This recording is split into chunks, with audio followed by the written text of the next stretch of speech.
Buongiorno, buongiorno, alle 12 in punto e questo è Focus TG. I cittadini si mobilitano contro il degrado, contro lo spaccio della droga. Stasera avremo tra l'altro a Focus alle 21:15 Monica Poli, diventata celebre in tutto il mondo per la sua campagna contro i pickpocket, contro i borseggiatori, ma andiamo a Mestre in diretta da Filippo Fois perché c'è un'altra cittadina che scatena una guerra contro gli spacciatori armata di fischietto. A te la linea, Filippo.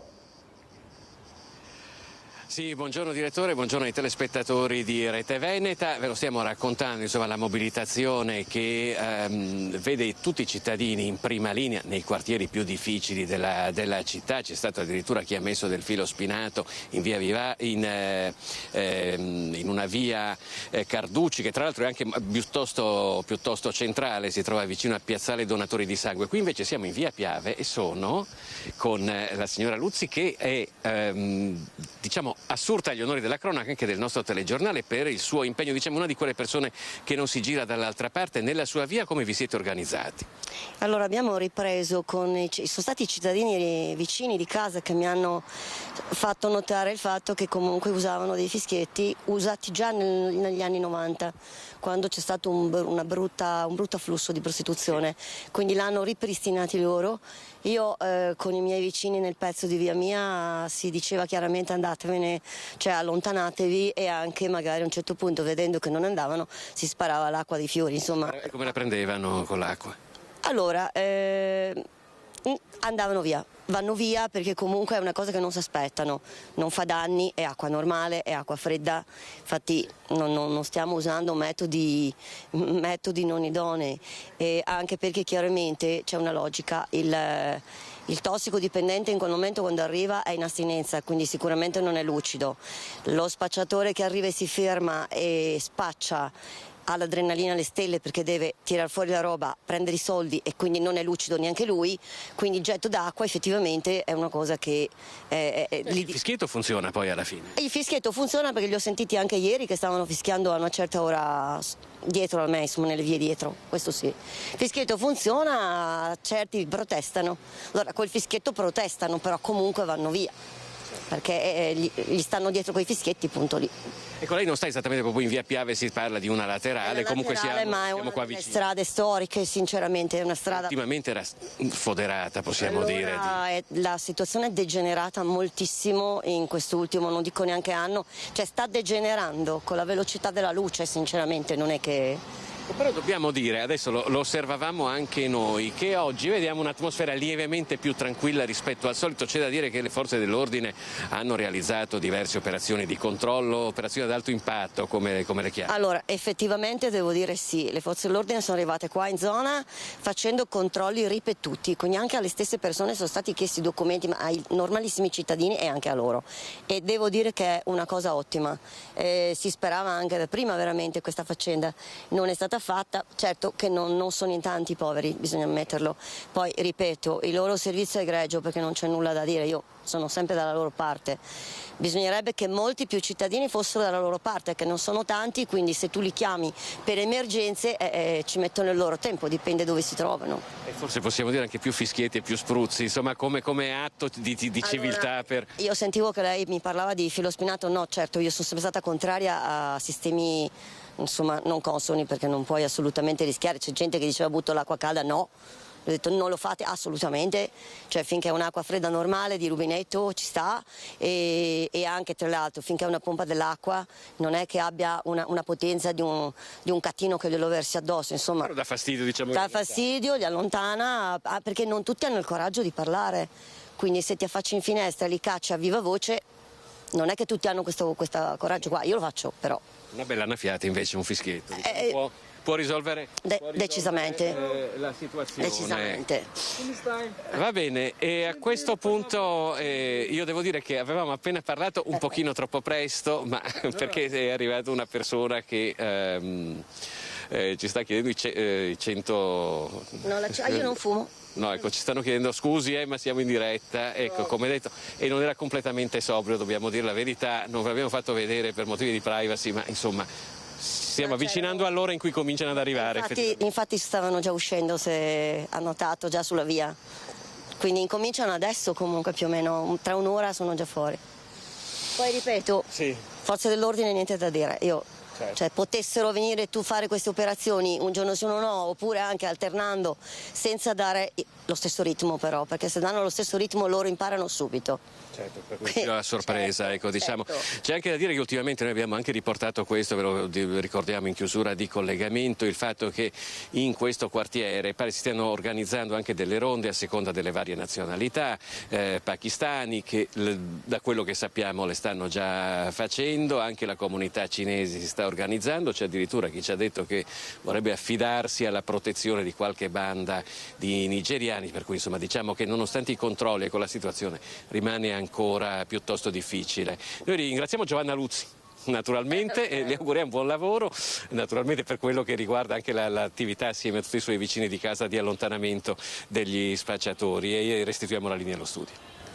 Grazie molte a Filippo Fois, e vediamo ancora cosa succede sul fronte del degrado e della mancanza di sicurezza, però vediamo anche una notizia arrivata adesso dalla Nuova Venezia, un bimbo che è caduto da un secondo piano, è piombato su un tavolino, è salvo, è precipitato da 6 metri in un androne a 18 mesi, il piccolo era in vacanza a Cavallino Tre Porti, vedremo di darvi altri dettagli. Ma vi dicevo, il degrado, la violenza in piazzale Roma, davvero tenuta sotto controllo a questo punto da carabinieri e polizia, perché si susseguono risse, ferimenti, aggressioni. L'altro giorno un turista italo-americano è stato ferito con dei cocci di bottiglia e ha rischiato di finire male perché è caduto in acqua ed è stato salvato in extremis. Vediamo comunque la situazione in questo servizio. A Piazzale Roma c'è un problema di sicurezza, secondo alcuni peggiore persino di Mestre. Appena una settimana dopo il maxi accoltellamento tra bengalesi e tunisini che ha portato 4 persone all'ospedale, 3 in carcere, a Piazzale Roma si è vissuta una nuova notte di sangue e di paura. Ancora una volta a lanciare l'allarme un tassista, il vicepresidente della cooperativa Radiotaxi Venezia Mestre. Mentre stavo arrivando al nostro posteggio di Piazzale Roma per caricare 6 persone, mi accorgo che dietro di loro è spuntata un'altra persona a torso nudo e insanguinata con un evidente taglio all'addome. L'uomo è risultato un americano di 60 anni, reduce a quanto sostenuto dalla moglie da una violenta aggressione. L'apparizione di un uomo mezzo nudo, agitato e sanguinante è l'ultima immagine che i turisti in attesa del taxi porteranno a casa da Venezia. Sono voluti salire subito in auto e poi mi incitavano ad andare in aeroporto, sia perché perdevano il volo sia perché erano comunque preoccupati e impauriti, insomma.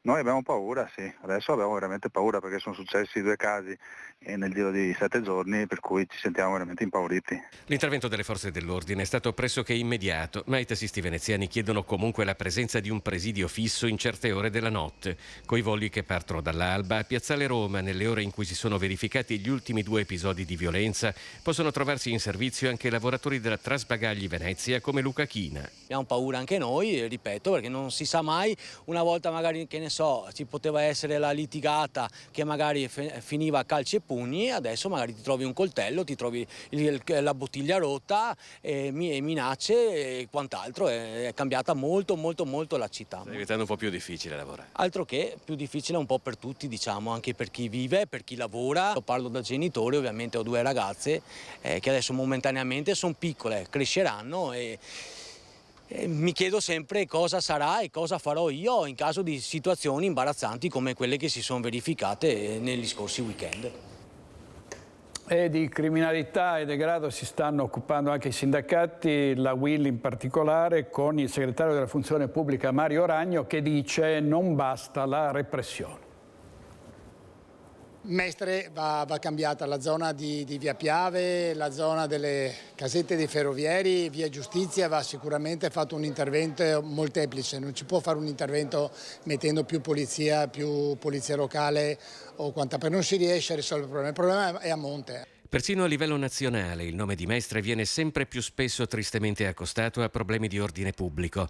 I dati del Ministero dell'Interno la segnalano come una delle principali piazze di spaccio italiane e la lotta al degrado appare la priorità per molti residenti. Secondo il segretario generale della Funzione Pubblica UIL del Veneto, Mario Ragno, niente si potrà risolvere se accanto alla repressione non si metterà in campo un profondo piano di prevenzione della criminalità e di rinascita sociale. E io chiedo che venga aperta proprio una sezione, un ufficio della polizia, non solo locale, ma che possa essere una cosa mista, polizia locale, carabinieri, polizia, guardia di finanza, ognuno con le proprie competenze, per andare a riempire quel territorio. In più bisogna cominciare a fare delle azioni per riportare la popolazione in quel territorio. La UIL è stata tra i sindacati che assieme ad una sessantina di associazioni e comitati avevano appoggiato la grande manifestazione del 24 febbraio, quando migliaia di mestrini avevano sfilato per dire no a criminalità e degrado.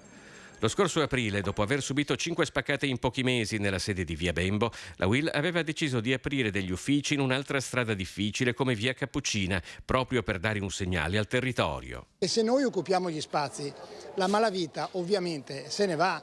Il caso di Favaretto della carrozzeria moderna è un caso veramente emblematico. Cioè, questo Cristo ha un'attività, dà da mangiare a non so quante famiglie, ogni 2 giorni è vessato da furti continui. Adesso siamo diventati a ridicolo con questo che si è accampato con la tenda dietro la sua attività, fa casa e bottega, quindi va a prendere quello che gli serve.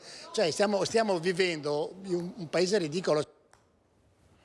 Ieri a Quinto di Treviso un autobus della MOM, per evitare di scontrarsi con un anziano che guidava un'auto in senso opposto e che ha invaso la corsia, ha sterzato bruscamente per evitare l'impatto ed è finito nel giardino di un'abitazione privata. Ci colleghiamo in diretta da Quinto di Treviso con Cristian Arboit. A te Cristian.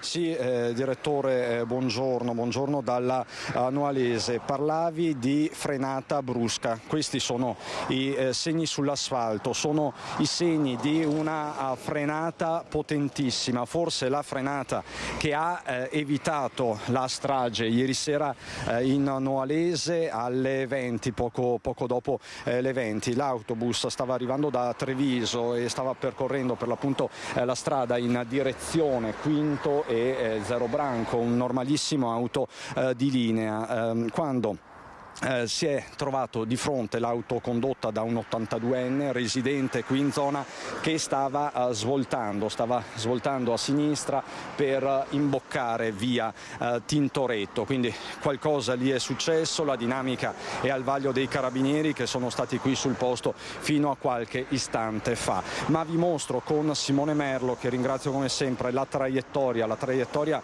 che poi ha imboccato l'autobus che è salito su questo marciapiede, ha ovviamente divelto, portato via i fiori, i cespugli che vedete, e poi appunto è andata a sbattere contro questa recinzione, una recinzione di ferro battuto, di cespugli, e ha appunto terminato la sua corsa nel giardino della signora Loretta. Signora Loretta che fino a qualche istante prima si trovava proprio qui su questo posto. Ero in strada, che avevo pulito la strada, avevo raccolto tutte le foglie, una mezz'oretta sono rimasta in strada, poi sono rientrata col mio sacco di foglie e ho aperto la finestra della cucina, la prima cosa che ho fatto, e ho sentito un gran fracasso, come se fossero coinvolti tanti mezzi, che ho avuto anche paura a guardare fuori, ma poi a un certo punto mi sono vista arrivare una corriera in giardino ed era la corriera che aveva fatto forse tutto il rumore, perché ha saltato il muretto e per fortuna non c'erano tanti mezzi, c'era la corriera e la macchina del signore coinvolti. Lei quindi ha assistito alla scena, si trovava in cucina? Sì, mi trovavo in cucina e ho buttato l'occhio verso la strada e ho visto arrivare la corriera in giardino con l'autista bello attaccato al volante, che come se volesse comandare la corriera, tenerla. E poi sono scesi e ho visto delle ragazze, sono uscita e ho visto le ragazze, i passeggeri insomma in giardino, ma non avevano granché, avevano qualche botta, per fortuna nessuno si era fatto tanto male, insomma.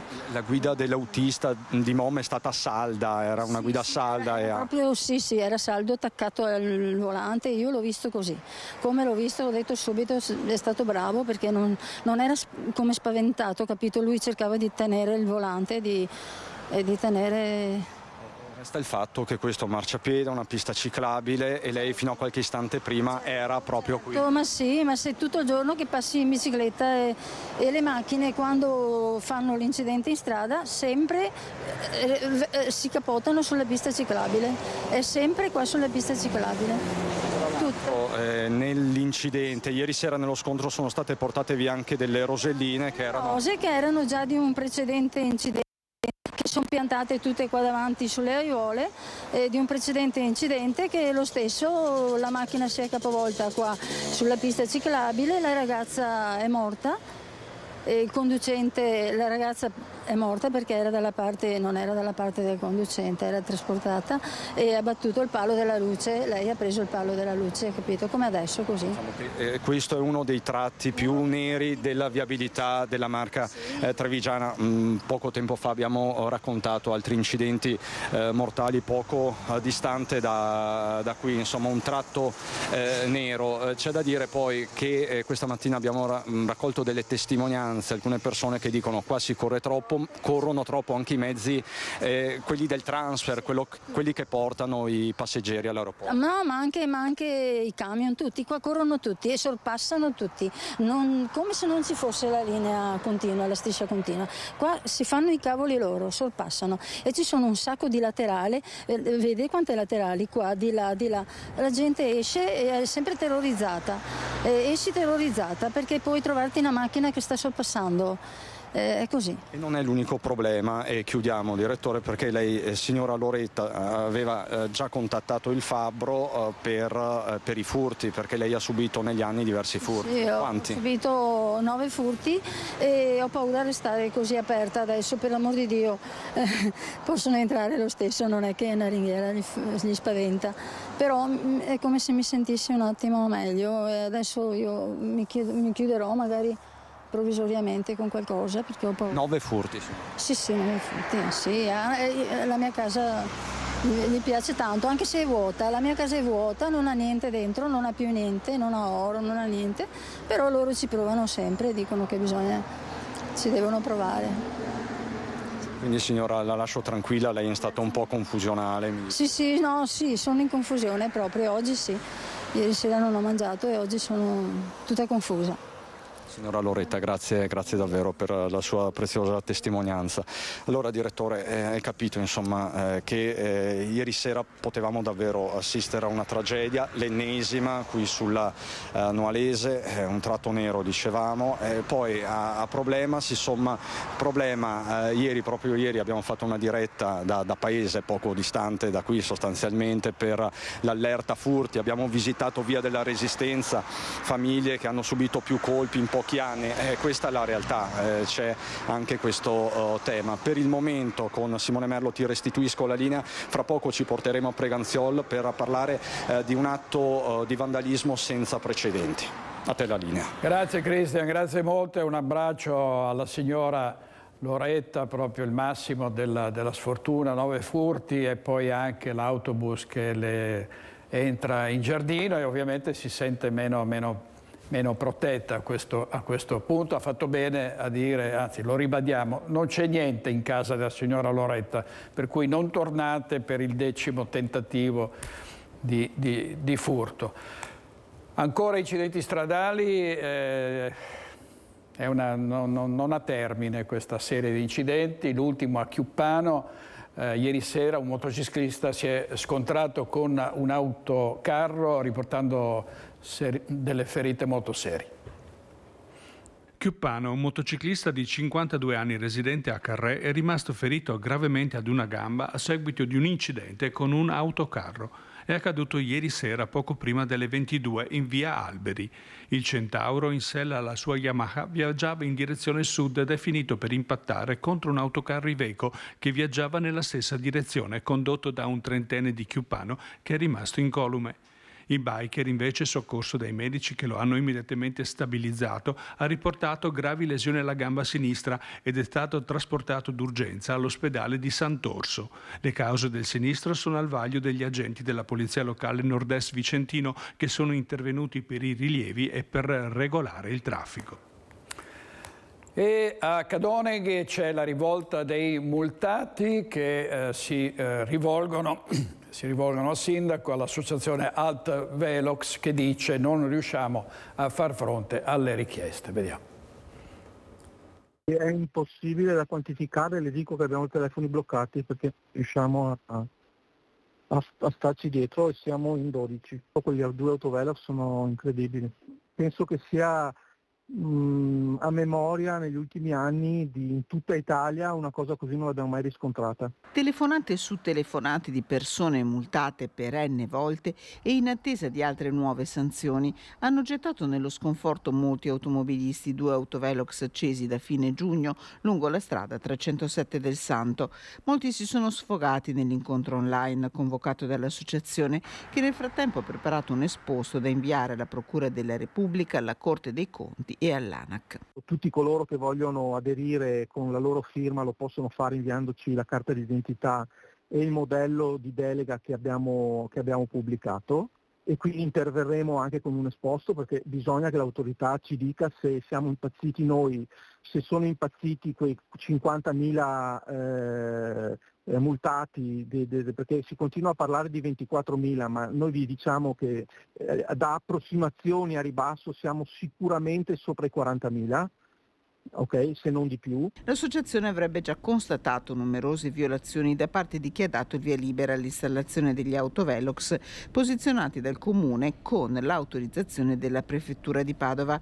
Non c'è nessuna intenzione di mollare, precisano. Con pazienza attenderemo che il comune di Cadoneghe ci dia tutta la documentazione come l'abbiamo chiesta alla prefettura e come l'abbiamo chiesta a Veneto Strade, quindi attenderemo con pazienza prima di dire la nostra leggendo le carte. Noi non possiamo e non ci permetteremo mai di dire ai cittadini non pagate le multe, perché questo non lo riteniamo giusto.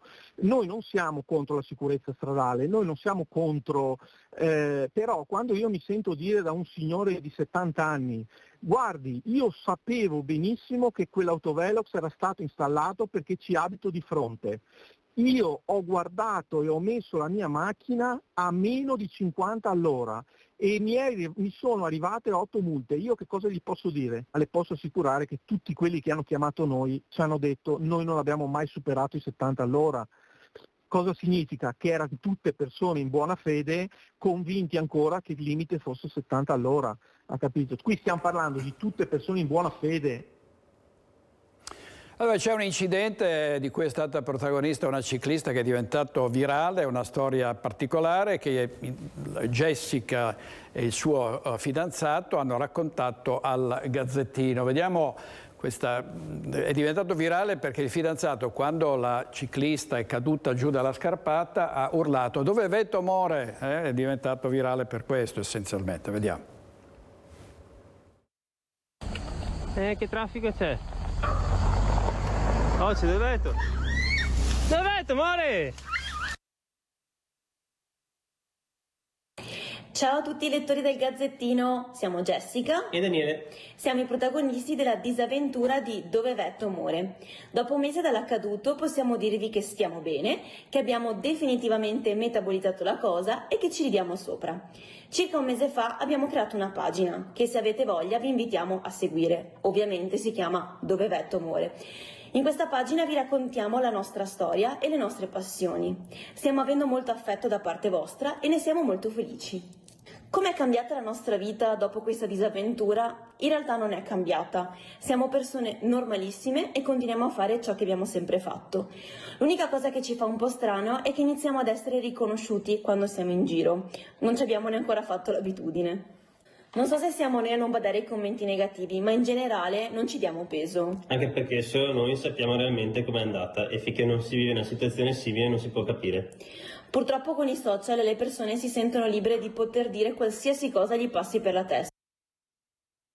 Vabbè, questo era il servizio del Gazzettino con questi due ragazzi che hanno raccontato la loro storia. Si diventa famosi anche così, no? Come attenzione pickpocket, dove vedo more, questo diventa oggetto di grande attenzione sui social con milioni di like, milioni, magari non milioni, ma insomma migliaia di like. Adesso andiamo a passare al grappa perché l'alcol è spesso al centro di vicende legate ai sinistri, agli incidenti stradali. L'iniziativa dei Salvini dei taxi gratis per chi si ubriaca all'uscita delle discoteche, cosa ne pensa? Sono sempre soldi pubblici, cioè per me non è corretto. Devono pagare. Devono pagare. Ma da giovane dice questo? Sì, io ho sempre preso i taxi con i miei soldi, cioè alla fine sono sempre soldi pubblici. Vuoi uscire a bere, problemi tuoi, vuoi tornare a casa, prendi, paghi, dacci la grana e torni a casa, usi i soldi statali, non ha senso. O ti fai venire a prendere da papà? Vabbè, dipende, il papà mi sa che non viene a prendermi, No, torni coi mezzi, a piedini, No, vuoi bere, problemi tuoi. Non è corretto usare soldi pubblici per i vizi, diciamo, della gente, insomma. Vuoi divertirlo? Magari non bere quando si guida, cosa pensa? Vabbè no, per esperienza dico di sì, insomma. Uno se sa che va fuori con la macchina è ovvio che deve sapere di non bere, gli altri possono bere, si fanno turni. A mio avviso no, perché insomma si può essere responsabili anche senza queste agevolazioni, insomma si dovrebbe essere responsabili a prescindere. Per salvaguardare le vite, perché quando escono, naturalmente, siamo stati giovani anche noi, si può sbagliare a serata. Però chi li paga questi taxi? E poi bisogna chiedere ai tassisti, perché fanno un lavoro molto particolare e difficile. E portarli a casa ubriachi, fuori, quando sei fuori non è facile tenerli a bada. Non so, una volta avevano anche dei pulmini, ma sono sempre cose private. Adesso vediamo, ma e chi li paga questi taxi? Ascolti, il Bassano, che è di fatto un grande locale a cielo aperto con turisti che arrivano da tutto il mondo, non servirebbe gratis anche per località simili il taxi? E là bisognerebbe mettersi a tavola e parlare con le categorie e loro possono dare dei giudizi. Io sono un esterno, sono un barista, per cui un oste, e, sa, è facile parlare, probabilmente se nei panni del tassista, nei panni di... quello è il problema. Ascolti, ma c'è tanta gente che alza il gomito? Guardi, il mio soprannome è il muto, e per cui non dico nulla. Servizio di Chiara Gaiani da Bassano del Grappa, e ci sono situazioni in cui si potrebbe immaginare che un malato che non può raggiungere il medico perché è troppo lontano sia costretto a prendere un taxi. Effettivamente avviene anche questo, se non altro devono essere trasferiti dal medico di base a 20 km di distanza in questo caso. Il servizio è di Francesco Rattai. È stato aperto un tavolo per la trattativa, ma è un tavolo che va molto a rilento e su cui gioca sempre il discorso delle risorse che servono soltanto al personale e per il personale dei medici di medicina generale, quindi non ai medici, che non si riescono a trovare, mentre invece si trovano fondi importanti per pagare le cooperative private che stanno imperversando in tutti i servizi della regione, e quanto prima si stanno organizzando per entrare anche nei discorsi della medicina di famiglia. Questa è la preoccupazione del presidente dell'Ordine dei Medici di Padova, Domenico Crisarà. Il sistema delle cooperative private si sta allungando anche nella gestione dei medici di base. La carenza di camici bianchi è ormai cronica. Caso eclatante, quello di oltre 3.000 assistiti dal dottor Mammana di Selvazzano, dirottati a Torreglia ad oltre 20 km di distanza. E nonostante la situazione diventi sempre più difficile, da parte della Regione non c'è nessun movimento per realmente riorganizzare il sistema dei medici di medicina generale, affiancandogli personale di studio, personale infermieristico, operatori sociosanitari che gli consentano di sviluppare la loro attività medica anche su più ambulatori, quindi avvicinandosi ancora di più ai pazienti che hanno bisogno. Il lavoro di medico di base ha perso appeal per i giovani medici e non ci sono numeri per coprire i buchi lasciati dai pensionamenti. Mediamente un medico di famiglia a Padova ha 1800 pazienti, ma questo sta facendo diventare un lavoro sempre meno ambito.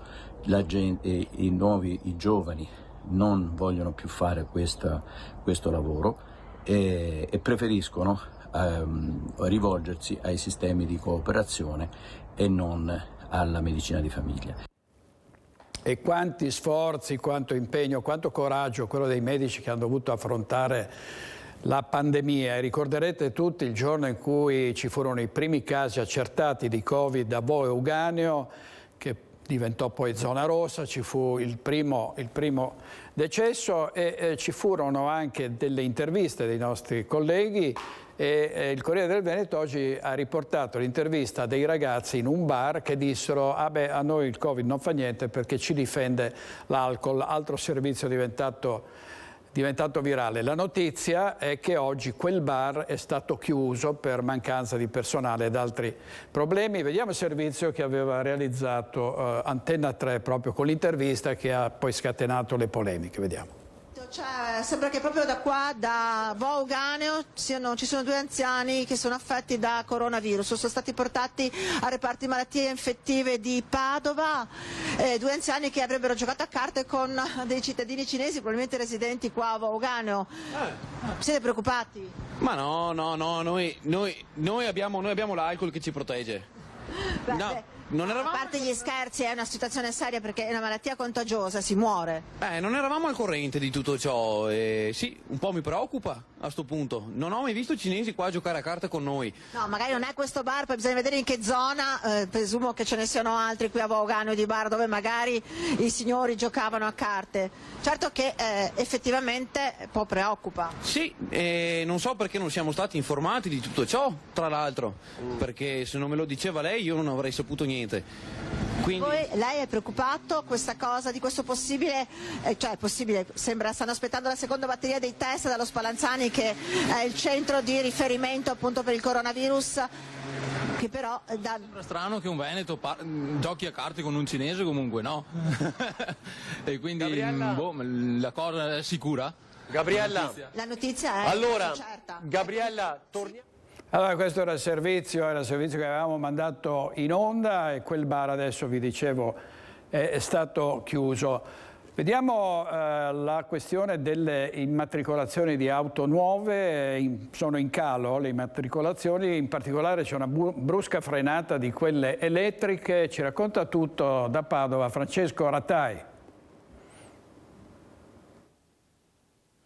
Sì, buongiorno da Padova, lo vedete, siamo in un concessionario di auto e siamo qui non per acquistare un'auto ma perché sono arrivati i dati del primo semestre sull'andamento delle vendite delle auto. L'andamento delle auto è positivo, però rispetto all'anno precedente c'è comunque una frenata. Con me c'è il Massimo Ghirardo che è rappresentante di categoria dei venditori d'auto per Ascom. Presidente Ghirardo, com'è andata? Oddio, rispetto all'anno scorso non è andata male perché abbiamo dei dati in positivo, ma negli ultimi mesi i dati sono sempre in positivo, ma c'è un certo rallentamento e questo rallentamento è soprattutto sulle vetture elettriche, quelle con la spina. Ma secondo lei qual è il motivo? Molti ipotizzano anche sia legato ai tassi di interesse che sono aumentati, quindi il costo del denaro, comprare un'auto più delle volte richiede dei finanziamenti, è inevitabile. Lei però parlava soprattutto del comparto delle auto elettriche. C'è qualche problema infrastrutturale a questo punto? Ma vede, l'industria si è dedicata allo sviluppo di questa categoria di veicoli e adesso abbiamo una gamma che va dal quadriciclo alla vettura diciamo importante, alla vettura di lusso. Purtroppo le istituzioni non sono state al passo con l'industria, per cui adesso ci troviamo con tanto prodotto, del prodotto che è anche nelle concessionarie, e però la domanda scarseggia. Perché scarseggia? Perché mancano anche le infrastrutture, cioè bisogna progettare la città in modo diverso. Ad esempio i parcheggi. Ultimamente c'è una polemica sulla Prandina, ma noi dobbiamo riprogettare i parcheggi, perché un'auto elettrica ha una media di 350 km, per cui uno se la carica a casa, e qui dobbiamo creare delle strutture nelle abitazioni per la carica, diciamo, delle auto. Infatti i concessionari, se voi andate al concessionario, adesso vi dà dei suggerimenti e alcuni sono anche in grado di vendervi le strutture di ricarica. Ecco, però se noi andiamo fuori città, noi viaggiamo, quando arriviamo a destinazione abbiamo bisogno di una ricarica, per cui gli alberghi si devono attrezzare a queste ricariche, ma anche i parcheggi limitrofi alla città si devono organizzare e non bastano 2 o 3 colonnine, occorrono almeno 20-30 colonnine per ogni parcheggio di una certa dimensione e questi devono essere collocati in zona abbastanza adiacente al centro, per cui i vecchi parcheggi devono essere, tra virgolette, abbandonati per creare nuove infrastrutture e la Prandina andrebbe benissimo per questa esigenza qui di una nuova mobilità. La stessa cosa dovrebbe essere in stazione, perché la gente viaggerà di più in treno, per cui arriverà in stazione, noleggerà una macchina ad ore o a giorni, però lì devono esserci le vetture elettriche con le colonnine e queste qui devono poter essere ricaricate a necessità. Quindi è evidente il problema infrastrutturale delle nostre città nei confronti di un veicolo che è probabilmente il futuro, o comunque è stato deciso che sarà il futuro, però è un futuro che non è ancora molto praticabile, non per tutti quanti. E un'ultima cosa, come se non bastasse, ci si mette anche il maltempo a distruggere le autovetture. Oddio, quella del maltempo è una cosa, tra virgolette, occasionale, è una cosa che si è condensata un po' nel mese a cavallo tra luglio e agosto, speriamo che non si ripeta più. Certo che anche il maltempo ha creato dei danni a chi ha queste auto qui, danni più o meno importanti a seconda un po' della fortuna del viaggiatore, di chi possiede queste vetture. Possiamo dire abbastanza tranquillamente che comunque la gente sta cercando di ripensare l'acquisto delle auto e probabilmente anche di aspettare un futuro con qualche certezza in più, appunto dall'elettrico ai tassi di interesse per il costo del denaro. Io da Padova ho finito e vi restituisco la linea. Grazie molto a Francesco Rattai, in regia questa mattina Francesco Cerone, Alberto Piovesano. Andiamo avanti con i migranti perché davvero c'è uno scontro politico molto forte anche in Veneto, anche all'interno del centrodestra, lo scontro tra due filosofie, quella dell'accoglienza diffusa e quella invece degli hub che abbiamo già visto a Cona, Conetta, a Bagnoli e in altre località del Veneto. È scoppiata la rivolta dei cittadini in Friuli Venezia Giulia e in particolare in una frazione di Palmanova. Vediamo il servizio della nostra redazione triestina con Tele4. Vediamo. Margini di manovra ci sono per fermare questo centro qui al Micco? A mio avviso è una battaglia che va giocata in maniera forte e io penso che ci siano ancora margini di manovra per far capire a chi deve ancora decidere, ma di fatto ha già deciso, ma deve mettere nero su bianco che questa comunità non può sopportare una realtà del genere. In questo io vorrei essere aiutato dalla Regione, vorrei essere aiutato da Federica, da Roberti, perché loro stanno condividendo questa scelta facendo finta che scelgono i prefetti. Allora, quando gli conviene sono autonomisti, quando non gli conviene parlano di Roma. Io penso che loro devono copiare quello che sta facendo Zaia, quale dopo aver provato questi centri, che sono centri di detenzione, alla fine ha detto scegliamo l'accoglienza diffusa perché è quella che è più umanamente sostenibile, queste sono delle persone, e poi ingabbiare le persone fragili in strutture del genere fatiscenti, io penso che sia prima di tutto disumano. In secondo luogo, la Regione si faccia carico di una concertazione col territori, anche con le prefetture, facendo capire a Roma che in questa regione decide la regione e si assume sue responsabilità. Io penso che se la regione capisce e oggi ha visto quanta gente c'è qua e quanta ostilità c'è a un centro del genere, Palmanova ha fatto accoglienza diffusa per 4 anni, io ero sindaco, l'abbiamo fatto in una situazione di pace sociale perché questi ragazzi erano 47, li abbiamo portati a fare lavori socialmente utili, abbiamo fatto corsi di italiano, li abbiamo di fatto integrati, abbiamo creato una cultura dell'accoglienza, ma la cultura dell'accoglienza non si fa rinchiudendo in queste caserme fatiscenti persone, uomini. Allora, poi torneremo a Palmanova per capire anche dove dovrebbero essere collocati questi migranti. Avete visto i cittadini che hanno fatto una marcia ieri, una marcia, c'erano i trattori in testa, gli striscioni, i sindaci dei paesi limitrofi. Però adesso andiamo a Vicenza perché c'è un collegamento in diretta con Daniele Garbin e con il sindaco Giacomo Possamai, e il sindaco Possamai è contrario all'idea di tornare agli hub giganti. A te la linea, Daniele. Buongiorno, grazie della linea. Siamo a Vicenza, siamo in municipio in compagnia del sindaco Giacomo Possamai. Buongiorno a tutti. Ecco, oggi parliamo di immigrazione, soprattutto l'immigrazione che in questo momento sta mettendo a dura prova i comuni di tutta Italia, in particolare anche in Veneto. Arriveranno una grossa quantità di persone che sono in difficoltà e le prefetture proprio sono in difficoltà, comunque chiedono il contributo di tutti i comuni per poterli alloggiare. C'è una proposta però, c'è la proposta di questo Maxi Hub che sembra l'ultima richiesta del presidente dell'ANCI, che insomma è una questione che fa discutere, ecco, diciamo così, perché la gestione, si parlava di una gestione diffusa e c'è chi dice no, come appunto il sindaco di Vicenza, di Padova e di Verona. Perché? Perché concentrare centinaia di migranti, centinaia di richiedenti asilo, tutti all'interno di un'unica struttura, magari in mezzo a un quartiere di una città o in un piccolo comune, è un problema serio. Lo abbiamo visto qualche anno fa, 6-7 anni fa, negli altri momenti critici della immigrazione del nostro paese.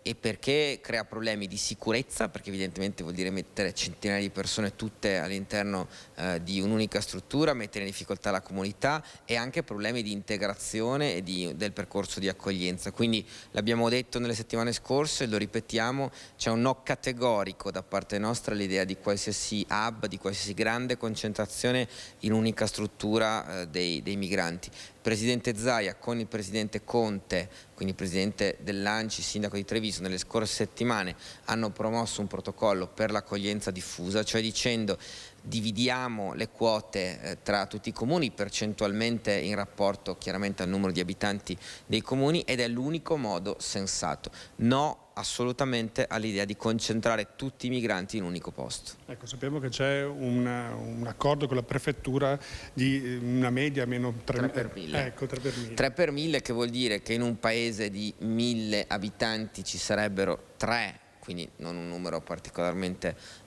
rilevante di migranti, e in un paese di 3000 abitanti, che è la taglia di tanti comuni della nostra provincia, vuol dire 9 persone, quindi stiamo parlando veramente di numeri piccoli. Dividendoli in questo modo si possono evitare appunto i grandi hub, le grandi concentrazioni. Ecco, su questi dati Vicenza come è messa?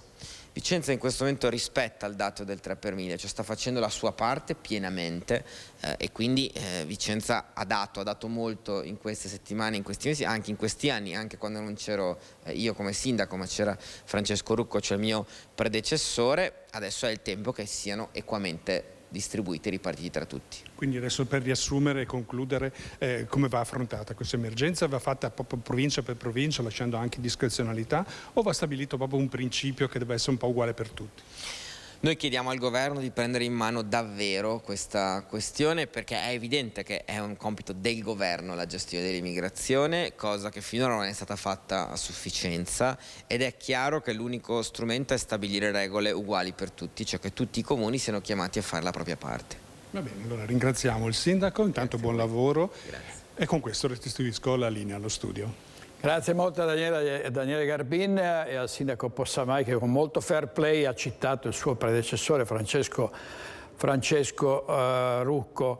Adesso torniamo però in Friuli Venezia Giulia a Palmanova per vedere dove dovrebbero essere collocati i migranti in un hub che verrebbe allestito all'interno dell'ex caserma Lago con dei prefabbricati. Vediamo altre reazioni. Vediamo.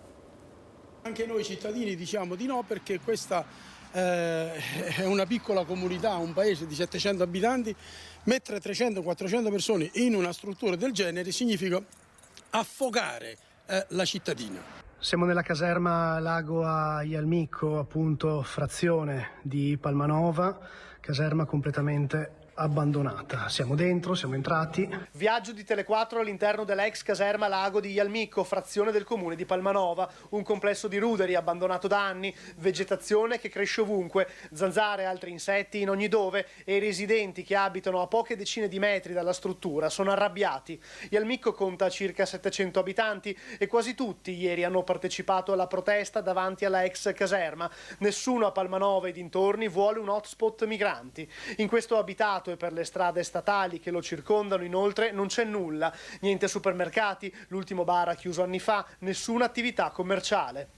Qua non è da mettere gente qua, questo paese qua, ecco comunque. Sono arrabbiata perché qua siamo in pochi. Siamo un paesino di 700 anime. Non c'è molto qui, vero? C'è un alimentari soltanto. Basta, non c'è nient'altro. Lei ha partecipato alla manifestazione che il comune ha indetto? Sì, è doveroso. Erano parecchi, le dico che ho fatto la camminata da qui alla caserma ed hanno chiuso le strade chiaramente. Non ci sono conferme ufficiali, ma a quanto si apprende fra 2 mesi tutto potrebbe essere pronto per l'hotspot migranti. Ristrutturare gli edifici niente affatto, servirebbe troppo tempo. Bonificare l'area sì, ma gli ospiti dell'hotspot verrebbero sistemati in prefabbricati per una capienza di massimo 300 persone da installare dentro l'ex area militare. L'hotspot loro lo vogliono organizzare anche con dei prefabbricati, quindi potrebbero fare in qualsiasi posto della regione, quindi non è un problema. Io credo che investire in questa struttura tanti soldi sia controproducente, mentre investiti nell'accoglienza diffusa porterebbe dei risultati molto migliori. Devo essere ricevuto dal prefetto di Trieste, a cui ho chiesto un'udienza perché il Consiglio Comunale mi ha dato mandato di appunto prendere questo appuntamento. Non ho ancora avuto risposte. Non è il caso di fare di quest'area un hotspot. La richiesta arriva non solo dalla politica locale e dai cittadini, ma anche dal parroco di Palmanova. Tanto niente contro queste persone che arriveranno. Hanno bisogno di essere accolte, non messe in un angolo. Non è che possiamo avercela contro di loro. Seconda cosa importante è i rapporti con la comunità, quali saranno. Terza cosa importante è che la caserma non diventi una prigione.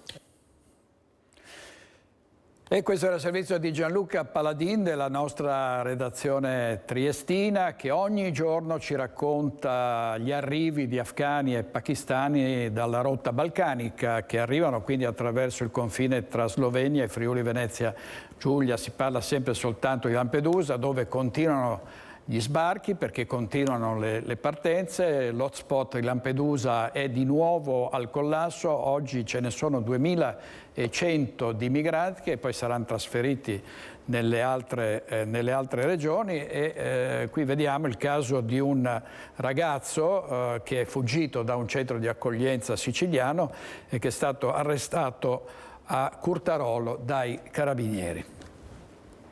Girava da qualche giorno per le strade di Curtarolo il minorenne di nazionalità tunisina arrestato dai carabinieri di Piazzola sul Brenta. Il controllo è venuto domenica pomeriggio. All'ALT il ragazzo ha tentato di fuggire ma è stato subito raggiunto e fermato. In tasca aveva 8 dosi di cocaina, circa 6 grammi e 368 euro in contanti. Dopo essersi allontanato da un centro di accoglienza di Trapani, il giovanissimo era arrivato a Curtarolo. Dopo l'arresto il minorenne è stato accompagnato al centro di prima accoglienza per minori di Treviso. La tragedia di Negrar nel Veronese, rimane agli arresti domiciliari l'automobilista che ha travolto ed ucciso il 13enne Chris Obeng-Abom. Per lui le luci accese al campo sportivo e una raccolta di fondi, il servizio di Daniela Sizzia. Ciao a tutti, a nome di Chris abbiamo deciso che qui alla Polisportiva Negrare questa sera saranno accesi i fari. 17 minuti, 17 come il numero della maglia di Chris Obeng Abom, neppure 14enne travolto ed ucciso la notte del 31 luglio lungo la provinciale 12. Alla Polisportiva Negrar hanno voluto ricordarlo così, in quel campo che lui amava tanto. Si sono spente le luci, ma le lacrime continuano a scendere sui volti di parenti e amici di quanti hanno conosciuto quel ragazzino con il sorriso sulle labbra. Questa è stata una delle iniziative per ricordare il tredicenne. Un'iniziativa simbolica, però si unisce alle tante manifestazioni che sono state fatte, e anche la raccolta stessa delle offerte sta andando bene, quindi significa che davvero la comunità ha sentito l'esigenza di manifestarsi a più riprese per portare l'attenzione su questo episodio e per essere vicini alla famiglia. Intanto si è svolto l'interrogatorio di garanzia. L'automobilista che ha travolto il tredicenne e poi si è allontanato rimarrà agli arresti domiciliari. Assistito dall'avvocato Massimo Dalben, il 31enne ha reso spontanee dichiarazioni in tribunale a Verona. L'uomo ha riferito al legale e ha ripetuto al giudice la posizione tenuta fin dall'inizio dell'indagine, ovvero di non essersi reso conto di aver investito una persona e per questo di essersi allontanato dal luogo dell'incidente. Il GIP, su richiesta del difensore, ha autorizzato l'uomo a spostare il luogo in cui sconta i domiciliari dalla casa della madre a quella della fidanzata che si trova poco distante, sempre nel comune di Negrar. Intanto, solo in questi primi giorni di agosto sono ben 9 i pedoni in Italia travolti ed uccisi, 238 da gennaio.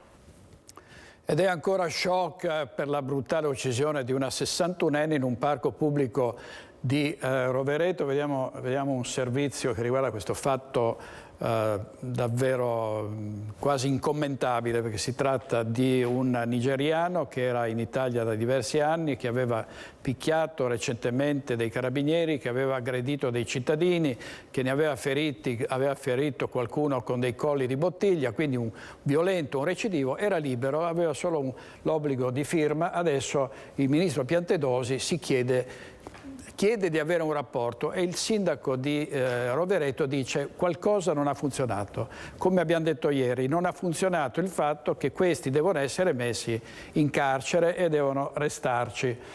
Era una morte che si poteva evitare. A pugni da un senza tetto, una donna di 61 anni di Rovereto in provincia di Trento, arrestato l'aggressore, un 40enne straniero già noto alle forze dell'ordine. La vittima, Iris Setti, stava andando ad accudire la madre malata. Erano le 22:30 circa quando, mentre attraversava il parco pubblico, Nikolajevka è stata aggredita alle spalle, scaraventata a terra e massacrata di pugni al volto. Le sue urla hanno richiamato l'attenzione dei residenti che hanno dato l'allarme. L'assassino, che già un anno fa aveva minacciato alcuni passanti, è stato rintracciato e arrestato poco dopo. Sul delitto è intervenuto anche il ministro dell'Interno Piantedosi. Il barbaro omicidio della donna a Rovereto è un fatto gravissimo, ha dichiarato, chiedendo alla polizia una dettagliata ricostruzione della vicenda. Il servizio dell'agenzia La Presse, andiamo in pubblicità pochissimi minuti, anzi forse nemmeno 2, e poi dovremo collegarci con Cristian Arboit a Preganziol, perché sono state vandalizzate molte auto in un'unica via, hanno rotto i finestrini i ladri poi per rubare caramelle e gomme da masticare. Pubblicità.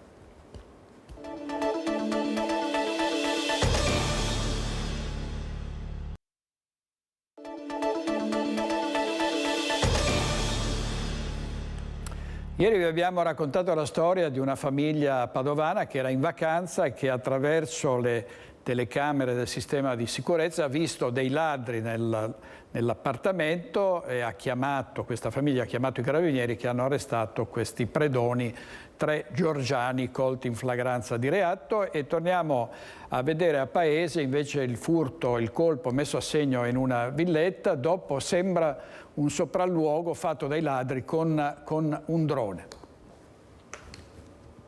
La firma potrebbe essere la stessa dei furti messi a segno a fine luglio, sempre in zona, simile modus operandi, medesimo obiettivo, ovvero la cassaforte che poi non è stata trovata, al suo posto 25.000 euro di bottino tra contanti e gioielli e una finestra sfondata. Fuori casa i legittimi proprietari, che si sono resi conto del caos una volta rientrati poco dopo l'una di notte. Il raid tra sabato e domenica in via della Resistenza a Paese, dove i carabinieri non stanno lasciando nulla al caso, nemmeno l'ipotesi al momento suggestiva che la visita dei delinquenti sia stata preceduta da un sopralluogo con drone. Nelle prossime ore sarà sentito un vicino di casa della famiglia derubata che avrebbe visto il dispositivo in aria. Un aiuto potrebbe arrivare anche dalle telecamere della zona, che sono comunque numerose. Via della Resistenza è da sempre una zona nel mirino dei malintenzionati. Furti ce ne sono stati, si sentono, le voci girano anche tramite i canali o social o tramite WhatsApp della zona, per cui sì, ci sono stati anche in passato, anche gli anni scorsi. Questa notizia di questo furto è arrivata proprio ieri tramite un WhatsApp. Quindi... La signora Giuliana vive a pochi passi dalla villa visitata nel fine settimana e racconta la sua di esperienza nel recente passato. Io ho avuto 2 volte, una volta ero in casa di notte e dormivo. E sono entrati? E sono entrati dalla finestra qui. Avevo una siepe anche davanti, adesso l'ho anche tolta. La siepe è un riparo, quindi ho tolto anche la siepe perché non ci fosse almeno qualcosa che ripara la casa. Però. Pochi metri più in là c'è il signor Stefano, il copione è lo stesso. Io ho avuto già 2 visite. Speriamo che risolvano qualcosa, almeno mettere un po' di telecamere in questa zona qua sarebbe opportuno. Ero in ferie e il condomino qua davanti mi aveva chiamato che c'erano delle persone che erano entrate in casa. La prima volta, la seconda volta invece non c'era a casa nessuno e hanno distrutto il portoncino e anche un infisso, però per fortuna non sono riusciti a entrare perché sempre il vicino si è messo a gridare e così sono scappate, diciamo. Esempio pratico di sicurezza partecipata, mentre nella vicina agenzia di assicurazioni si punta ovviamente alle polizze antifurto. Sono sempre polizze abbastanza abbordabili, nel senso non ci sono cifre esagerate a livello di premio, dipende comunque sempre dalle esigenze di ciascuno e anche se c'è la presenza di un impianto di allarme o serramenti particolarmente rispondenti ai furti. E giro di vite contro i truffatori, in particolare quelli delle persone anziane che sono davvero scatenati anche sul nostro territorio attraverso una proposta di legge che porta la firma del sottosegretario alla giustizia padovano Andrea Ostellari. Modifica l'articolo 643 del Codice Penale, la nuova legge in materia di circonvenzione di persone anziane, presentata dal senatore Andrea Ostellari, attuale sottosegretario alla giustizia, e approvata all'unanimità da Palazzo Madama il 12 giugno 2019, che sta per essere incardinata alla Camera. È proprio Ostellari a ricordarla a margine dell'operazione della Polizia di Padova che ha assicurato alla giustizia 2 truffatori seriali di origine campana. Non si può dare scampo a chi raggira una persona in stato di vulnerabilità per via dell'età avanzata, spiega Ostellari. Gli anziani si rispettano e chi li truffa finisce in carcere. Gli arrestati sono un 19enne e un 46enne che in città non avevano esitato a farsi consegnare 4.000 euro in contanti da una donna malata di oltre 80 anni a cui avevano raccontato che il nipote aveva fatto un grave incidente all'estero, reati a cui non ci si abitua mai, ha confessato lo stesso questore di Padova Antonio Sbordone. Io rimango sempre a distanza appunto di tanti anni che faccio questo mestiere, particolarmente colpito da questi reati. Si va nell'intimo delle persone, le si devasta, i nostri anziani vengono turbati certe volte in modo addirittura irreversibile dalle truffe che subiscono. Dalle forze dell'ordine l'invito alla prudenza e a fare sempre una telefonata in caso di dubbi o sospetti. Quindi ladri, truffatori, anche vandali, ed è un trauma per gli automobilisti ritrovare l'auto sfasciata con i finestrini rotti. È successo ancora una volta a Preganziola. La linea di nuovo a Christian Arboet. Sì, direttore, buongiorno di nuovo anche da parte di Simone Merlo. Come ti dicevo prima, ci siamo spostati a Preganziola, siamo in centro a Preganziola, in piazza Gabbin, alle mie spalle via Gabbin, poche decine di metri che finiscono lì in fondo all'altezza delle onoranze funebri Benetello. Ecco, questa è la zona che nella notte tra domenica e lunedì è stata presa di mira dai vandali, anche se in realtà verità, parlando con i proprietari e residenti, più che di un raid vandalico si è trattato di un raid delinquenziale vero e proprio, perché questi soggetti erano alla ricerca con ogni probabilità di contante, di oggetti di valore. Resta il fatto che ci sono tante macchine pesantemente danneggiate, come del resto state vedendo anche dalle immagini che stanno correndo come sempre anche sui social. Qui con me ci sono due ragazzi residenti qui in zona, Gianluca e Marco. Le macchine delle vostre compagne sono state pesantemente danneggiate. Gianluca, cos'è successo? È successo che lunedì mattina di questa settimana sono uscito come ogni mattina alle 6:15 col mio cane. Ho trovato Marco sul balcone che mi fa buongiorno, buongiorno no, guarda la macchina aperta, hanno sfondato il finestrino, quello più piccolo, sono entrati con il braccio, hanno aperto la portella e hanno rubato una confezione di gomme vuota, un sacchetto di caramelle alla liquirizia, mi hanno rotto un paio di occhiali perché a quanto pare non erano di loro gradimento e basta, hanno rimanato tutti quanti i fogli, assicurazione, bollo qua e là, non hanno rubato nient'altro, solo che ci saranno un 300-400 euro di lavori da fare sulla macchina, così, che in un momento come il nostro adesso insomma mi stavano meglio in tasca. Stesso copione anche per la compagna di Marco.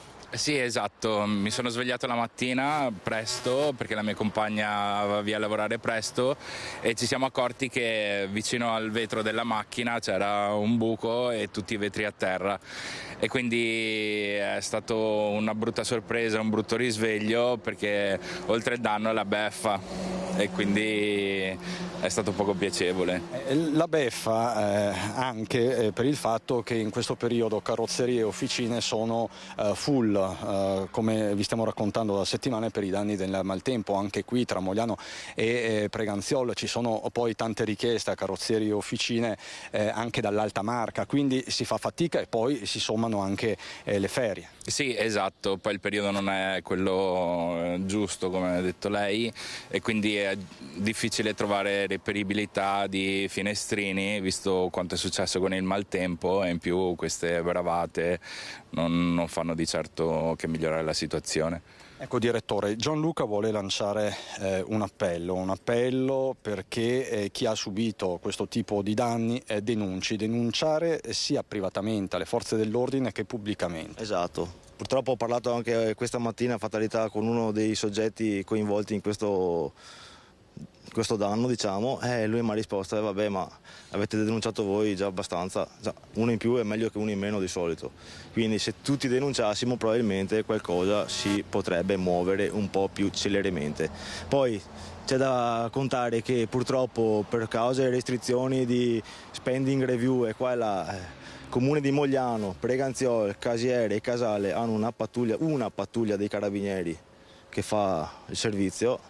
Se sono qua non possono essere là, giustamente. E poi c'è il tema anche dell'illuminazione pubblica di cui parlavamo prima, insomma il tema della sicurezza si pone lungo l'asse del terrario. Diciamo che anche qui col discorso risparmio energetico accendono i lampioni quando è ancora giorno e li spengono quando viene l'imbrunire, quindi a una certa ora qua, a mezzanotte, è notte fonda proprio, ma proprio notte. Ecco, resta il fatto che adesso avete centinaia di euro di danni a cui dover far fronte, insomma è una bella spesa, è coperta da assicurazione, vi chiedo. Sì, fortunatamente passa come tentato furto e quindi è coperto completamente l'assicurazione. Se fosse stato un atto vandalico ovviamente ci sarebbe stata la franchigia e molto probabilmente sarebbe ricaduta tutta quanta su di noi perché di solito la franchigia è sui 300 euro, quindi il lavoro sarebbe stato da pagare da noi privati.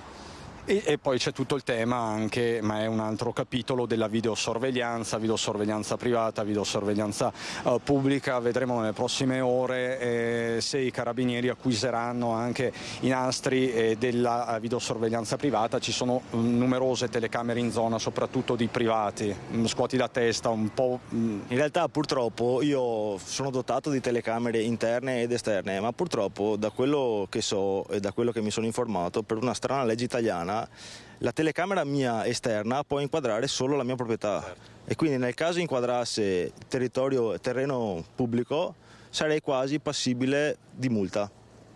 Questo è un altro aspetto, diciamo, però insomma se i carabinieri ti chiedessero le immagini tu saresti disponibile? Sì, se la mia telecamera avesse registrato qualcosa sarei molto più che disponibile a fornire tutte le prove necessarie. Gianluca, Marco, grazie davvero per questa vostra testimonianza, in attesa ovviamente di sviluppi e in attesa e sperando ovviamente che si tratti di un fatto isolato, che questi episodi non si ripetano anche nei prossimi giorni. Caro direttore, con Simone Merlo da Piazza Gabbina di Preganziol ti restituisco la linea. Grazie a Cristian Arbotti e a Simone Merlo, e noi vediamo altri due titoli dal Gazzettino Online. Campello Motors, maxi ordine d'auto da 300.000 euro, ma in azienda qualcuno nota qualcosa di strano e sventa la truffa web. A proposito di truffatori, un'altra storia del Gazzettino: cucinano il pranzo alla figlia disabile in spiaggia, gli revocano l'uso della capanna, è vietato. E torniamo alla cosiddetta neraccia, perché ancora fa impressione il delitto di Margherita Ceschin, la donna uccisa a Conegliano. Si pensava si trattasse di una rapina finita male, alla fine si ritiene che sia stato il marito a dare l'incarico a due sicari di ucciderla. Il Tribunale del Riesame ha confermato l'ordinanza del 25 luglio per cui i due dominicani e l'ex marito restano in carcere. L'avvocato Fabio Crea, che li difende, dice: farò ricorso in Cassazione. Rimarranno in carcere 3 dei 4 indagati per l'omicidio di Margherita Ceschin, la 72enne aggredita e soffocata nella sua casa a Conegliano. Si tratta dei domenicani: Sergio Lorenzo, 38 anni, accusato di essere uno degli esecutori materiali del delitto; Joan Maria Guzman, ritenuto uno degli intermediari che ha trattato con i sicari; ed il marito della vittima, Enzo Lorenzon, per gli inquirenti il mandante dell'omicidio. A deciderlo il Tribunale del Riesame, che ha confermato l'ordinanza del 25 luglio. I 3 sono assistiti dall'avvocato Fabio Crea. Attendo in maniera trepidante le motivazioni, perché secondo me con l'annullamento, come avevo sostenuto davanti al Tribunale del Riesame, con l'annullamento della prima ordinanza tutto il resto dal punto di vista procedimentale cautelare veniva travolto, per cui anche l'ordinanza del 25 non avrebbe dovuto essere neanche emessa. Questo è quello che abbiamo sostenuto, che ho sostenuto al Tribunale del Riesame. Vedremo le motivazioni. L'avvocato Crea annuncia da subito l'intenzione di voler ricorrere in Cassazione, perché secondo i legali ci sarebbe un vizio di procedura sull'ordinanza del 25. Il vizio di procedura è un vizio derivato dal fatto che l'annullamento della prima ordinanza, a mio modo di vedere, travolge qualsiasi altra possibilità di emettere una seconda ordinanza. Per cui, avendo ottenuto l'annullamento della prima, ritengo che il procedimento cautelare allo stato degli atti si sarebbe dovuto fermare con quel pronunciamento, con quella prima ordinanza e il pronunciamento di annullamento da parte del Tribunale di Riesame.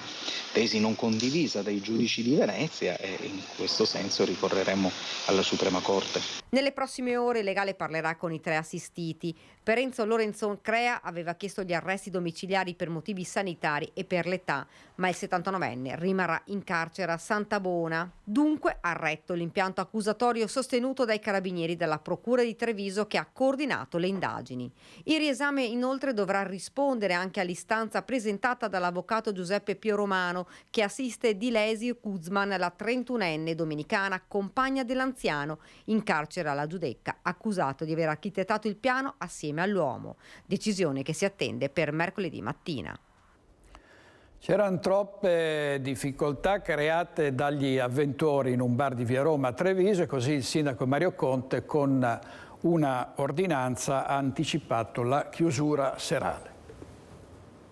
Oggi ho firmato questa ordinanza che prevede la restrizione di orari, che è un segnale forte ai proprietari e ai gestori di questo ambiente, che o si mettono in regola con la disciplina e la gestione della propria clientela, o non potrà continuare a lavorare in queste condizioni. Ricordo che quel bar là è stato tante volte oggetto di situazioni di degrado e di confusione che noi non vogliamo più tollerare. L'approccio al momento è soft, riduzione dell'orario con chiusura anticipata alle 18 per almeno 30 giorni, poi se nulla cambierà il pugno diverrà di ferro. Serrande abbassate in orario serale per questa caffetteria di Via Roma, nei pressi della stazione, teatro più volte di situazioni al limite. Lo scorso 3 agosto la polizia locale qui era intervenuta dopo che una persona si era rinchiusa nei servizi. Ordinanza particolare, ma il messaggio è generale. Troppe volte ci sono dei bar o delle attività commerciali mal gestite che creano poi un danno a tutto il quadrante. Ecco, siccome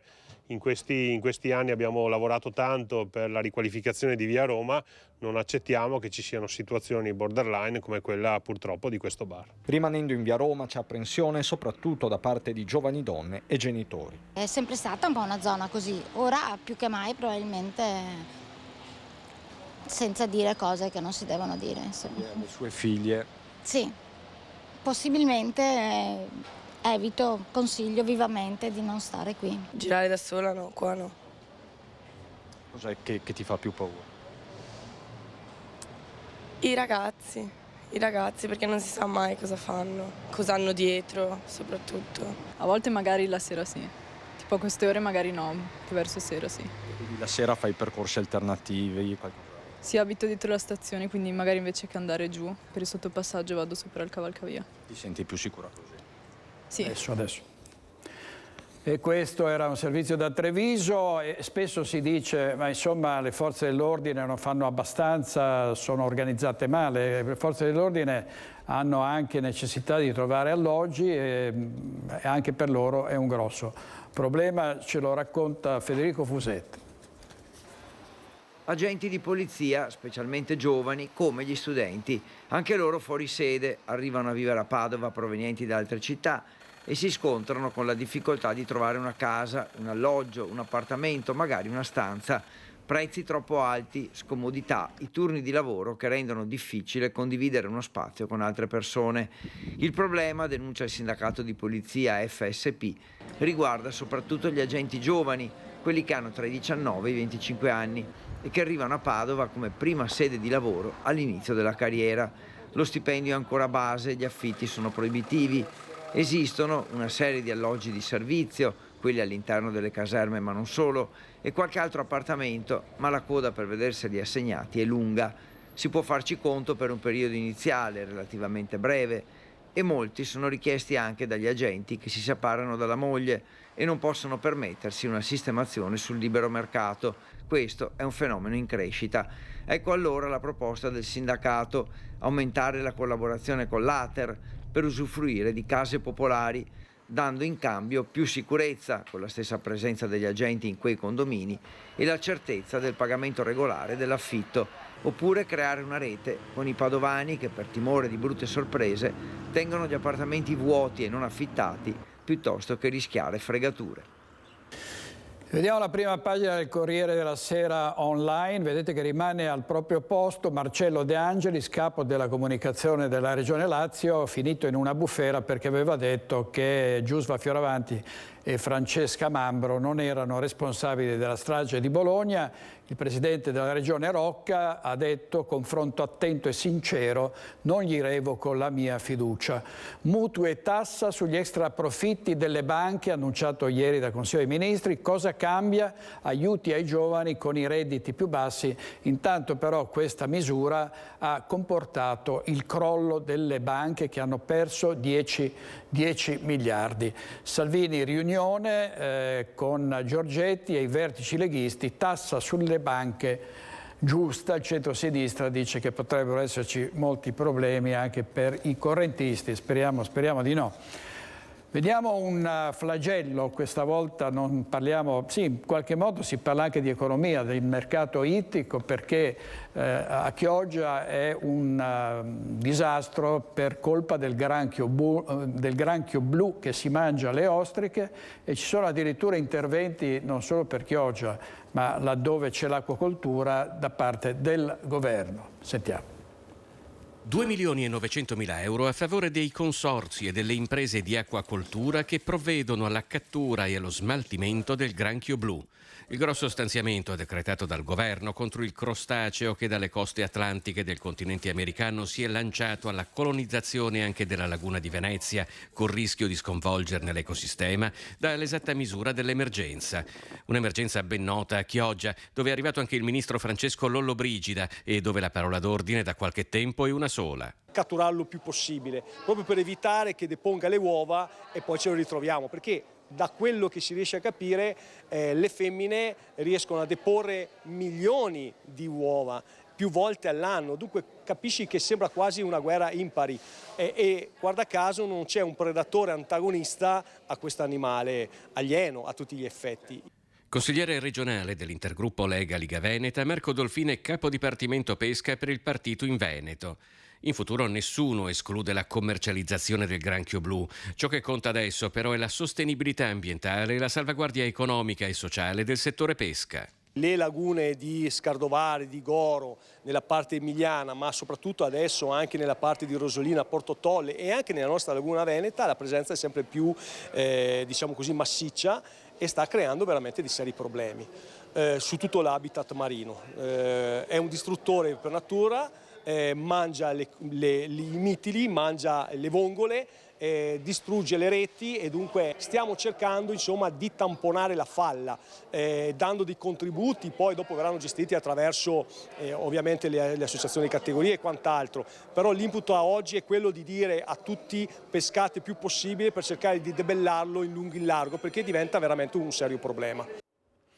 Vediamo queste immagini davvero impressionanti dove si vede un granchio blu che si pappa, mi pare una vongola, sì, ecco, si mangia una vongola, vedete con le potenti chele praticamente riesce ad aprirla e poi ovviamente si nutre dell'interno dell'animale ed è una strage perché sono migliaia questi granchi blu, così stanno procedendo coloro che pescano le vongole, le cozze, insomma sono disperati perché vedono andare in fumo la loro attività e come avete sentito anche il governo sta intervenendo per evitare che ci sia questa strage di molluschi.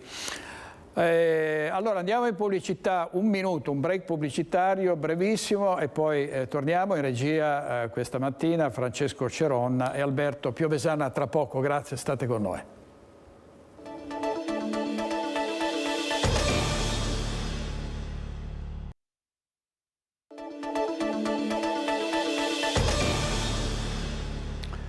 E siamo invasi da granchi blu, da altre specie aliene anche per colpa dei cambiamenti climatici, ma invece anche per colpa dei cambiamenti climatici c'è la denatalità e quindi le culle vuote, pochi bambini e su questo devono ovviamente organizzarsi anche, correre ai ripari anche le scuole. Vediamo.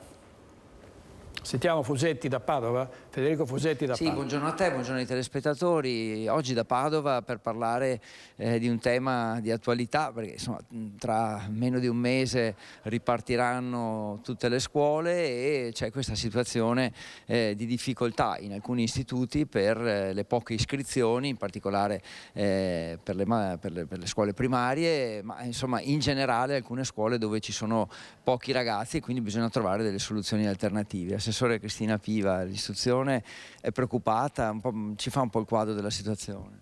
Direi che c'è una situazione che evidenzia proprio questo calo demografico che riscontravamo prima nelle scuole dell'infanzia, adesso è già notevolmente accentuato anche nelle scuole primarie.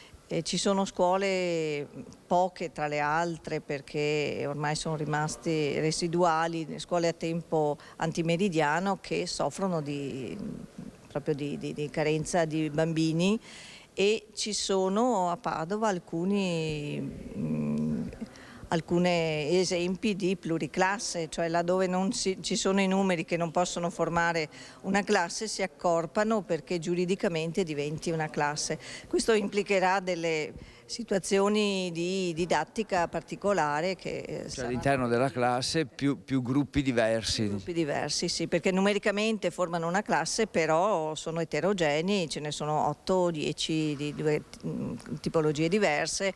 Addirittura c'è una scuola vicino al centro che ha un'unica pluriclasse. E questa sarà una delle scuole più attenzionate, perché vedremo gli sviluppi della situazione, vedremo come evolverà, se ci sarà un ulteriore calo. Cioè tutti gli iscritti di quella scuola in un'unica classe? Sono 26 in un'unica scuola, quindi è chiaro che formano giuridicamente una classe, però sono di 4 classi diverse. C'è qualche scuola che rischia di chiudere del tutto? Questa potrebbe essere una scuola che ovviamente crea una cosa negativa, perché le scuole hanno anche dei costi dal punto di vista della manutenzione, del riscaldamento, del personale, e tenere aperta una scuola che avrebbe la possibilità di ospitare 7-8 classi, avere un'unica classe, insomma, è molto azzardato, direi. Senta, c'è però qualche buona notizia? C'è qualche scuola che invece ci può far, diciamo, sperare in positivo? Ci sono quartieri giovani come l'Arcella, per esempio, che ha, nonostante la denatalità, ha classi piene, ha 2 sezioni per classe, addirittura la salvo d'acquisto del quartiere Arcella ha 3 quarte e poi 2 sezioni delle altre classi. C'è anche una scuola del centro che gode un'ottima salute, che ha 10 classi piene. Quindi ci sono anche delle realtà magari più ricche, perché il quartiere presenta anche delle iscrizioni elevate, insomma. Ce ne sono anche a Sacra Famiglia, alla Guizza, quindi direi che le cose sono abbastanza eterogenee, e quello che preoccupa un po' sono queste scuole a tempo antimeridiano che vengono poco scelte. Grazie all'assessore Cristina Piva per queste informazioni. Qui dobbiamo aspettare ancora un po', qualche settimana, per capire bene come poi saranno organizzate definitivamente le scuole. Intanto da Padova è tutto, vi restituisco la linea. Grazie molte Federico Fusetti. 8 agosto 1956, la tragedia di Marcinelle, morirono 130 minatori italiani. Vediamo il cordoglio di Luca Zaia, memoria e onore ai caduti e ai nostri veneti, monito ancora attuale, un monito a non dimenticare tutta la storia della nostra immigrazione, ha dichiarato il governatore, ma anche un monito per i nostri giorni, nei quali troppi lavoratori perdono ancora la vita per guadagnarsi da vivere proprio così. Gli incidenti sul lavoro sono tantissimi anche in Veneto. Dovrebbero rientrare all'Aquila, città che ne ha ospitato i processi giudiziari, gli atti relativi alle inchieste sulla tragedia del Vajont. Tuttavia Roberto Padrin, sindaco di Longarone, è pronto ad avviare una battaglia affinché questi preziosi documenti rimangano nel bellunese. Il servizio di Stefano Bozzi.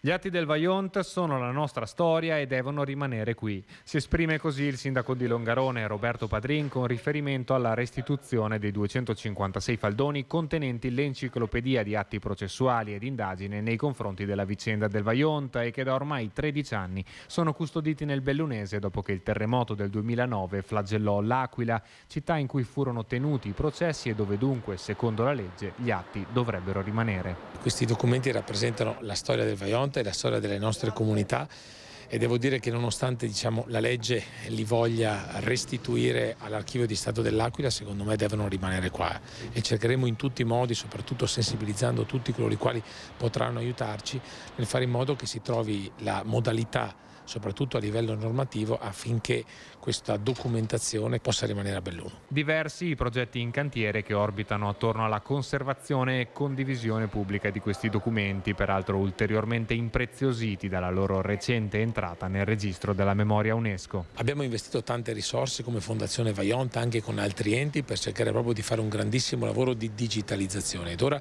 è arrivato anche il momento di metterlo a disposizione di tutti, proprio anche all'interno del sistema digitale, attraverso il portale del MIBACT, con cui abbiamo costruito una convenzione che quindi permetterà a tutto il mondo di poter accedere a questa documentazione. Il primo passo sarà richiedere l'emanazione di un decreto di deroga perenne sulla restituzione dei documenti al Ministero della Cultura. Per farlo Padrin lancia un appello a tutti gli enti coinvolti affinché l'azione sia sinergica, e la richiesta rappresenti il volere popolare di mantenere in loco questo tassello importantissimo della storia del Bellunese proprio nell'anno delle celebrazioni del suo 60° anniversario. Potrebbe essere veramente un unicum, e per questo mi rendo conto che sicuramente non è facile, però il Vajont è una storia patrimonio di questo paese, di queste comunità, e penso che sia doveroso che tutta questa documentazione rimanga qua. Siamo alle prese con il caro vacanze, però le città d'arte, soprattutto i centri storici, sono assaltati dai turisti. Per esempio succede a Bassano del Grappa, dove c'è Chiara Gaiani sul Ponte degli Alpini. A te Chiara. Buongiorno da Bassano, siamo su questo balcone del Ponte Vecchio che tanti turisti scelgono per fare una fotoricordo. Come potete vedere dalle immagini del collega Andrea Benetti, sono davvero tante le persone che stanno visitando Bassano in questi giorni. Sentiamo parlare molte lingue straniere, ma anche tante persone dall'Italia scelgono proprio di venire a visitare questo monumento straordinario. Allora vi facciamo sentire le loro voci che abbiamo raccolto passeggiando lungo il Ponte Vecchio. Ci sono, come vedrete, bambini che sono ammirati dal Ponte Vecchio, ma anche qui o in questa zona è nato e ritorna con tutta la sua famiglia. Allora ecco le voci che abbiamo raccolto. A Ferragosto si torna sul ponte per un giretto? Esatto. Veramente la signora non c'era mai stata. Sul serio, da Vicenza è mai stata sul ponte? Sul ponte. E quindi era davvero imperativo, obbligatorio? Ci passavo in macchina una volta e venire a piedi è una bellissima cosa. Signora, visto che per lei è la prima volta, cosa consiglia ai veneti che non hanno mai visto il ponte? Di venire a vederlo. Siamo di Bologna, tra Modena e Bologna. Prima volta a Bassano? No, io no, è seconda volta. Prima volta in bici, qualche anno fa, prima del Covid. E adesso si ritorna perché? Per farlo vedere agli amici? Per farlo degli amici e insomma perché è un bel posto, insomma ci si ritorna, piacevole, rilassante, con il fresco di queste parti, quindi si sta bene. In moto da dove siete arrivati? Alla Brianza. Primo giorno a Bassano? Primo giorno in Bassano, abbiamo fatto tutti i passi tra il Trentino, le dighe del Vajont, abbiamo girato un po', siamo fatti un bel giro, in sedile quadrato. Cosa ne pensa del Ponte Vecchio? È bellissimo. La prima volta a Bassano? Sì, per la prima volta. Cosa ne pensate?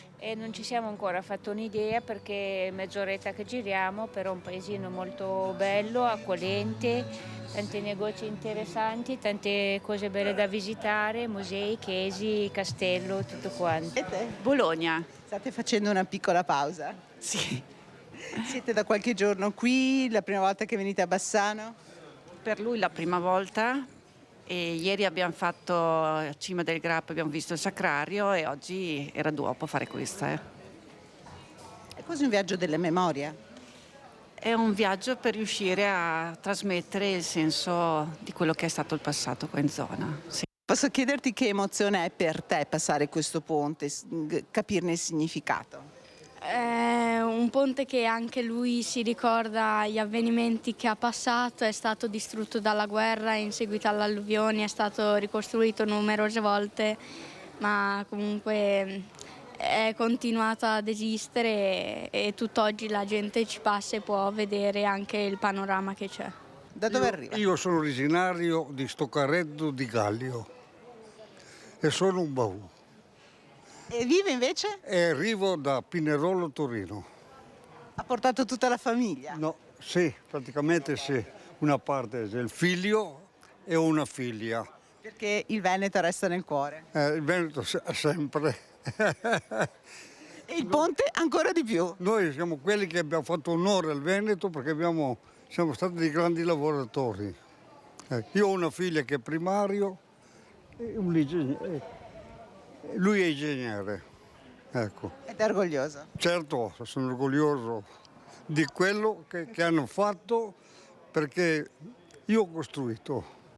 Come avete sentito c'era davvero tutto l'orgoglio del Veneto dichiarato in altopiano nelle parole di questo anziano che abbiamo incrociato sul ponte. Tante storie si incrociano davvero qui e tante continueranno a incrociarsi nei prossimi giorni. Allora direi che davvero da Bassano è tutto, ringrazio Andrea Benetti per la collaborazione tecnica e restituisco la linea allo studio. Grazie a Chiara Gaiani e Andrea Benetti. Chiudiamo con una notizia arrivata adesso da Rovigo. Sono stati distrutti 4 impianti di controllo della velocità, gli autovelox, in azione probabilmente i vendicatori dei multati, 4 impianti che sono stati segati, distrutti, però il Comune ha detto che saranno subito ripristinati. È tutto per oggi, grazie molte per averci seguito, ci vediamo stasera a Focus. Vi ricordo che ci sarà tra gli altri ospiti Monica Poli, diventata famosissima sui social per la sua campagna